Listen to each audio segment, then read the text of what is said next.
नमस्कार दोस्तों। Online shopping तो आप भी करते होंगे और फेस्टिव सीजन हो या फिर न्यू ईयर की जो सेल आती है उसमें तो जब सस्ते प्रोडक्ट मिलते हैं, बहुत सारा डिस्काउंट मिलता है, तब तो आपने ज़रूर ही शॉपिंग की होगी।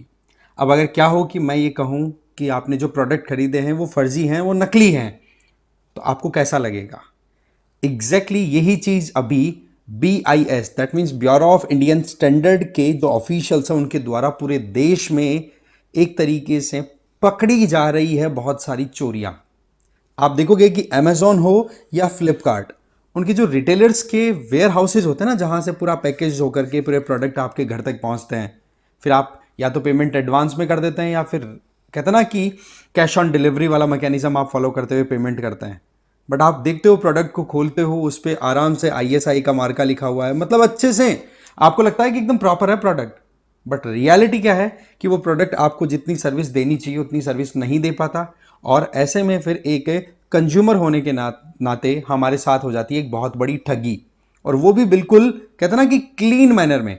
हम विश्वास करते हैं फ्लिपकार्ट, अमेजॉन जैसे इंटरमीडिएट जो प्लेटफॉर्म्स हैं उन पे, पता पड़ता है कि वो बिना किसी ऑडिट के, बिना किसी चेकिंग के हर कोई प्रोडक्ट अपने प्लेटफॉर्म पे सेल कर रहे हैं, और जिसका खामियाजा फिर हम भुगतते हैं घर बैठे बैठे। पैसा तो पैसा गया, और गलती से अगर कोई इलेक्ट्रिकल अप्लायंस है वो अगर सब स्टैंडर्ड का बना हुआ है तो वो अगर डैमेज हो गया ना, तो उसका कितना नुकसान हमें उठाना पड़ सकता है, शायद किसी की जिंदगी भी चली जाए।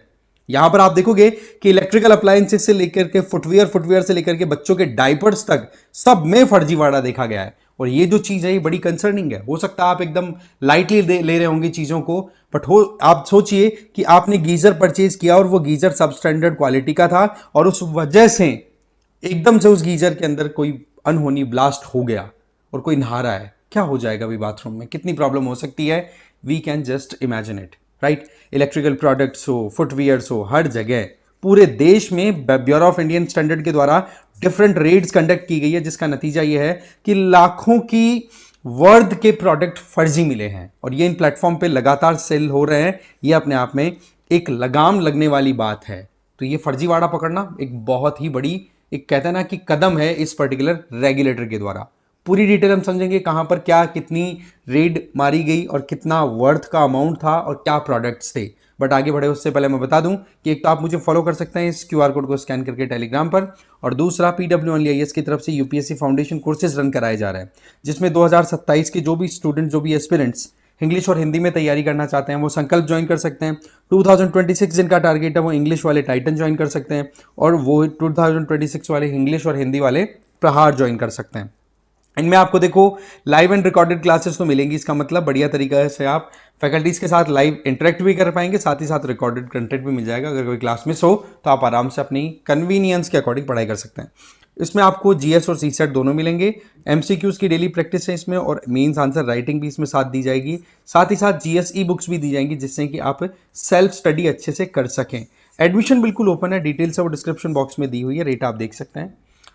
अब पॉइंट क्या है, 15 घंटे चली एक ऑपरेशन में अमेजोन के जो सेलर वेयर हाउस है वहां, और जो कि पर्टिकुलरली हम बात करें आपका फरीदाबाद वाला रीजन है ना, वहां पर मोहन कोऑपरेटिव इंडस्ट्रियल एरिया है, वहां पर ये रेड चली 15 घंटे। अब आप टाइम देखो कि कितना तो वहां पर प्रोडक्ट्स का कलेक्शन होगा, और उनको फिर एक एक को देखना।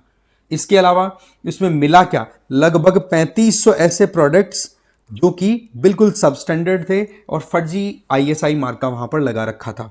वैसे मैं आपको बता दूं कि ब्यूरो ऑफ इंडियन स्टैंडर्ड है क्या, सबसे पहले ये पता होना चाहिए।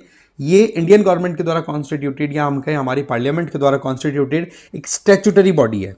स्टैट्यूटरी का मतलब हो गया कि ये bureau of Indian standard act 1986 के तहत स्थापित किया हुआ है, और इसका काम है हमारे देश में स्टैंडर्ड्स डिसाइड करना डिफरेंट प्रोडक्ट्स के लिए, चाहे फिर वो क्वालिटी वाइज देखो, सेफ्टी वाइज देखो, एफिशिएंसी वाइज देखो।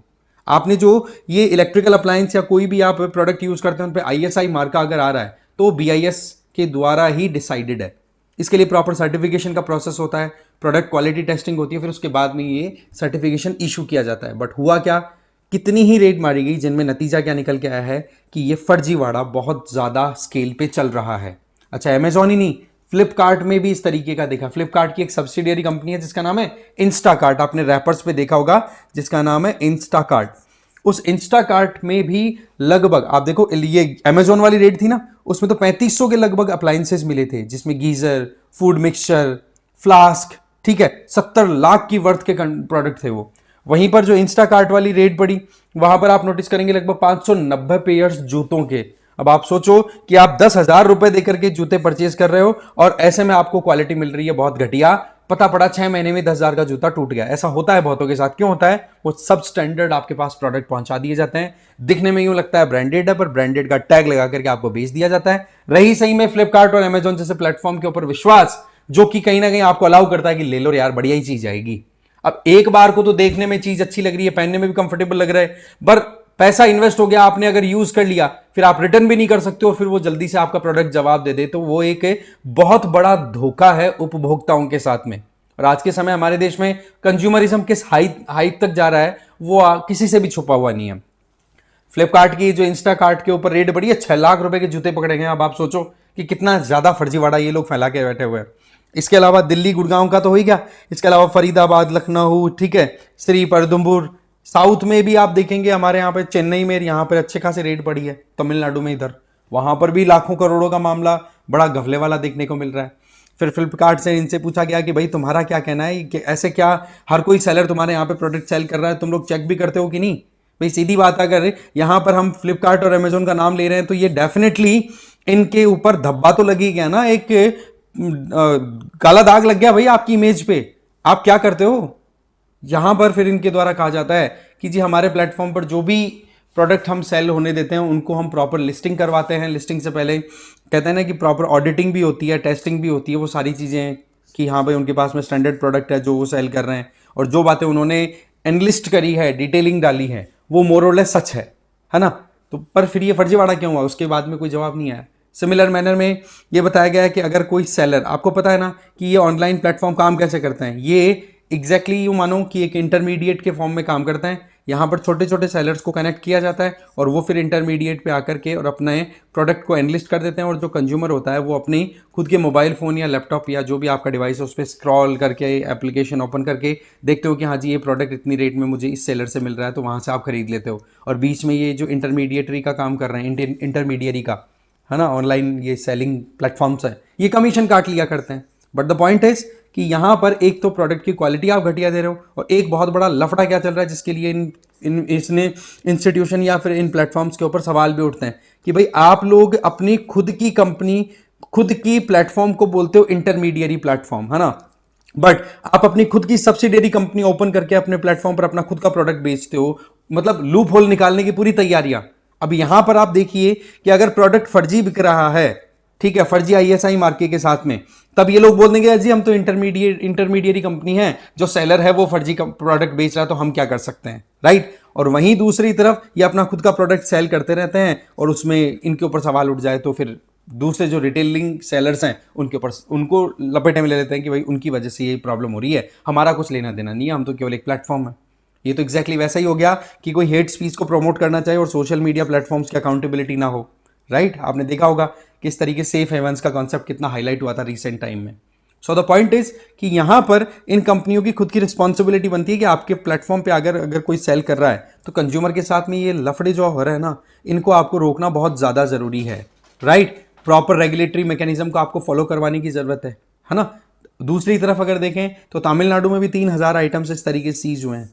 ठीक है, आप देखो रिसेंट ऑपरेशन कंडक्ट हुआ last week bureau of Indian standard के द्वारा, जिसमें अमेजॉन फ्लिपकार्ट के वेयर हाउसेज जो कि थिरुवल्लुवर डिस्ट्रिक्ट में जब रेड हुई तो वहाँ पर बहुत सारी क्वांटिटी अनसर्टिफाइड मर्चेंडाइज या फिर प्रोडक्ट्स के मिले थे। इस इंस्पेक्शन में ये पता पड़ा, ये जो पुदुवोयल फैसिलिटी है अमेजॉन की, वहाँ पर 3376 नॉन BIS सर्टिफाइड आइटम्स मिले थे, है ना, जिसमें आपको फूड स्टोरेज कंटेनर्स देखने को मिलेंगे, इंसुलेटेड फ्लास्क जिसको हम थर्मस बोलते हैं, इसके अलावा metallic water drinking water bottles हो गई, सीलिंग फैन, टॉयज, इनमें सब में फर्जीवाड़ा कर रहे हैं वर्थ 36 लाख। सिमिलर मैनर में फ्लिपकार्ट का जो कोडुवेली वेयर हाउस है वहाँ पर BIS की रेड मारी गई तो वहाँ पर 286 पैकेट्स फर्जी देखने को मिले। ठीक है, किसके? डायपर्स के, बच्चों के, है ना। अब आप सोचो बच्चों की हेल्थ के साथ में भी कितना ज़्यादा खिलवाड़ हो जाता है। तो ये मामला इतना ही नहीं है कि फर्जीवाड़ा हो रहा है, ये कहीं ना कहीं इंडिविजुअल की, आपकी खुद की जो पर्सनल लिबर्टी होती है ना, वहां तक पहुंच रहा है। तो इन चीज़ों को रोकना बहुत ज़्यादा ज़रूरी है और ये चीज़ें जितनी ज़्यादा एक्सपोज होंगी उतना ठीक है। और एक चीज, कल परसों मेरे एक रिलेटिव के साथ एक मामला बड़ा गड़बड़ हुआ। फ्लिपकार्ट के नाम से कॉल आता है, नीचे आता है बंदा फ्लिपकार्ट का पैकेट देख करके और चला जाता है और बोलता है कि भाई आपकी सिस्टर का नाम जो भी था वो नाम लेकर के बोलती है आपकी सिस्टर ये XYZ लेडी है, इन्होंने ये ऑर्डर किया था, 748 का पेमेंट, आप पेमेंट कर दो। अब बंदे को खुद को पता नहीं है कि मेरी सिस्टर ने ऑर्डर किया था कि नहीं किया, राइट। और पेमेंट करके ऊपर गया तो प्रोडक्ट निकला क्या, 150 रुपए का एकदम बेकार सा घटिया सा कोई प्रोडक्ट निकला। पेमेंट कर दिया 748 का, और फिर सिस्टर से कंफर्म किया कि भाई तूने कोई प्रोडक्ट लिया था क्या, ये बता। तो उसने बोला मैंने तो कुछ ऑर्डर ही नहीं किया। इस तरीके से वो बिल्कुल लुट गया एकदम ही। ये और फर्जीवाड़ा चल रहा है पैरेलली, इस चीज को भी ये रोकने में असफल हो रहे हैं।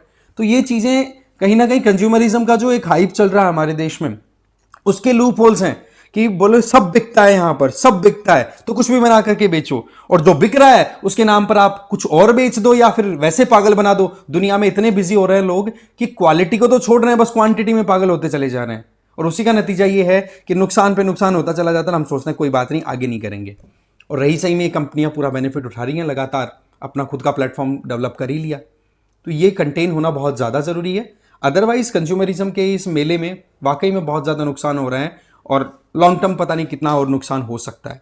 इस पूरे मामले पर आपकी क्या राय है, कमेंट करके ज़रूर बताएं। बाकी जो मेन हमारा स्टफ था वो हमने डिस्कस किया। वीडियो को यहीं एंड करते हैं। Thank you very much.